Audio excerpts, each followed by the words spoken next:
Hey everyone, we here at ScreenCrush are revisiting the entire Marvel Cinematic Universe catalog. Up this week is Iron Man 2. What holds up? Now, although this film has a host of issues, returning director Jon Favreau at least carried forward the chemistry between Tony Stark and Pepper Potts. For all the distractions around them, when the film focuses in on Tony and Pepper's relationship, it works. Downey is also good with Don Cheadle replacing Terrence Howard as Tony's pal James Rhodes, and Sam Rockwell, who plays Tony's business rival Justin Hammer. There's also an interesting symmetry between Tony and the film's other villain, Ivan Vanko, played by a truly bizarre Mickey Rourke. Both live in the shadow of their fathers, and both of their arcs involve wrestling with their metaphorical inheritances. Relationships between fathers and sons is a recurring motif in the Marvel Cinematic Universe, tying this movie to Guardians of the Galaxy, Thor, and others. The way the MCU examines the same idea with different characters is one of its greatest strengths. Aw, Junior.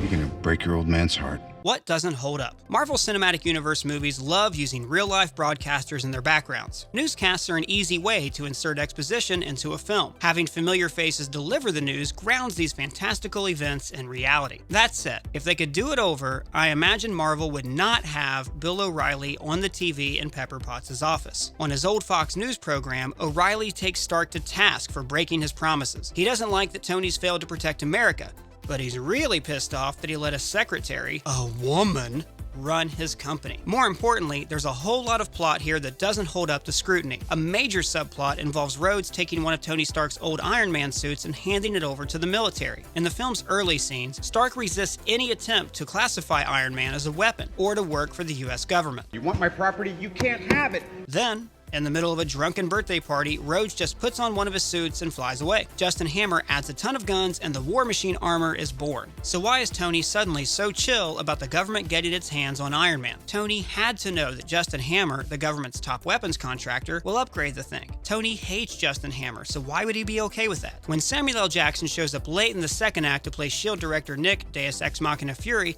he asked Tony this very question. What? No, he took it? You're Iron Man and he just took it? Tellingly, Tony doesn't have an answer. Neither does the movie. Fury explains the roots of the multi-generational grudge between the Starks and the Vankos. Turns out the elder Stark and Vanko were partners on the prototype for the arc reactor that now powers Tony's Iron Man suit. Fury says Vanko saw it as a way to get rich, and when Howard Stark found out, he had him deported. He had the guy deported for wanting to make money off his invention? Isn't that why people in this country invent things? And wasn't Howard Stark a wealthy industrialist who built his company by selling weapons he created to the US government? It sounds like Ivan Vanko actually has a legit beef here, which could have been an interesting way to enhance his storyline. But after Fury tosses off this line, He had him deported. it's never brought up again. By the end of the film, Tony has basically reconciled with his apparently super evil dad from beyond the grave. Because, in another convenient plot twist, Howard left behind the formula for the exact element Tony needs to cure the disease that's ravaging his body. Oh, wow, yeah! Coolest foreshadowing of future Marvel events. After the big action finale, Tony has one more scene with Nick Fury, where he reveals the results of Tony's psychological profile. Personality overview, Mr. Stark displays compulsive behavior. In my own defense, that was last week. Which leads us to believe at this juncture we'd only like to use you as a consultant. But this is all pretty much forgotten one movie later. The scene is one gigantic hedging of bets, in case Downey backed out of the Avengers or asked for too much money. Despite all of the screen time devoted to Black Widow and Coulson and Fury, literally nothing about Tony's relationship to the Avengers changes from the first scene of Iron Man 2 to the last. I don't want to join your super secret boy band. Which is a big reason the film as a whole is so frustrating. But there's one very cool Easter egg in the background. We see a map of the planet with a few locations marked off. When Nick Fury gets up to shake Tony's hand, we get a good look at the screen, where a marker is very visible in Africa, a nod to Wakanda, the home of the Black Panther. Given that T'Challa wouldn't actually debut in a Marvel film for 6 years, that's some impressive foresight. I guess you could say they were planning Wakanda forever. I'm really sorry about that one. Best Marvel Easter egg. There are tons of Easter eggs in Iron Man 2. Maybe too many. But our favorite is more of a meta Easter egg that winks at Marvel's behind-the-scenes evolution as a company. After being alluded to in the first film, we finally meet Howard Stark in Iron Man 2. He appears in old promotional videos for the Stark Expo, a World's Fair-type celebration of technology and innovation. His appearance, an office filled with designs, drawings, and models all evoke Walt Disney's performance on Walt Disney's Disneyland television series. This show promoted his vision for theme parks in his Stark-like city of the future, Epcot. To the best of my knowledge, this version of Howard Stark has no basis in Marvel Comics canon. And if I'm wrong about that, please let me know in the comments. And the friendly guy in these old Stark Expo films doesn't quite mesh with the man we see in later Marvel films and TV series, who's a spy, a founding member of S.H.I.E.L.D., and a weapons manufacturer. But he fits in a different way. In between the release of Iron Man and Iron Man 2, Disney bought Marvel for $4 billion, which essentially made Uncle Walt the adopted father of all Marvel characters. Really a father to us all. Giving Howard Stark a Disney-esque backstory was a nice tip of the cap to the company's new owners. Final verdict. Iron Man 2 opens with Tony Stark giving a speech to the public at the new Stark Expo. It's not about me. It's not about you. It's not even about us. It's about legacy.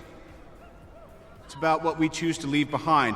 He's talking about the Expo and foreshadowing his father leaving him the clues to create a new element. But in a roundabout way, he's also talking about Marvel and how they approached Iron Man 2. This movie was barely about its hero. It was more about what this movie could leave behind, to be expanded on by other MCU films. The Incredible Hulk included a few mentions of S.H.I.E.L.D. and Stark Industries, but it was otherwise a standalone film. At times, Iron Man 2 looks more like a long-form coming attraction than a feature. Numerous characters refer to troubles or assignments in New Mexico. I have bigger problems than you in the Southwest region to deal with. Director Fury wants me in New Mexico. Leading into the post-credits scene where Agent Coulson finds the hammer of Thor, star of the next Marvel movie. Samuel L. Jackson talks about his mysterious team and Howard Stark's history with S.H.I.E.L.D., and Scarlett Johansson's Black Widow debuts as an undercover S.H.I.E.L.D. agent who's assigned to keep an eye on Stark. Most Marvel movies know exactly what they are and what they want to do. It's one of the benefits of the company's top-down control of every aspect of their product. A vision is in place from day one and everyone involved is on the same page. Iron Man 2 doesn't have that. It's a mess. Some scenes are really dark, and some are funny. Sir, I'm gonna have to ask you to exit the donut. And some scenes are downright silly. Give me a fat beat to beat my buddy's ass. Sometimes, Tony Stark looks like he's spiraling into full-blown alcoholism. After Tony's dead father gives him a miracle element to save his life, he's suddenly back to normal. And the Marvel Cinematic Universe never again addresses his drinking problem. If we can't protect the Earth, you can be damn well sure we'll avenge it. Iron Man 2 is a better film than The Incredible Hulk, and it's slightly better than you remember. There's good stuff in there, it's just that there's a lot of bad stuff too. It's the most inconsistent film from the studio we most associate with consistency. Just 3 movies in, the Marvel Cinematic Universe was looking like it might be resting on very unsteady ground. The company would hope for an act of God, say one with a big hammer, to fix things. What do you guys think about Iron Man 2? Does it hold up on scrutiny? Let us know in the comments below. And if you're here for the first time, be sure to click that subscribe button. For ScreenCrush, I'm Ryan Airy.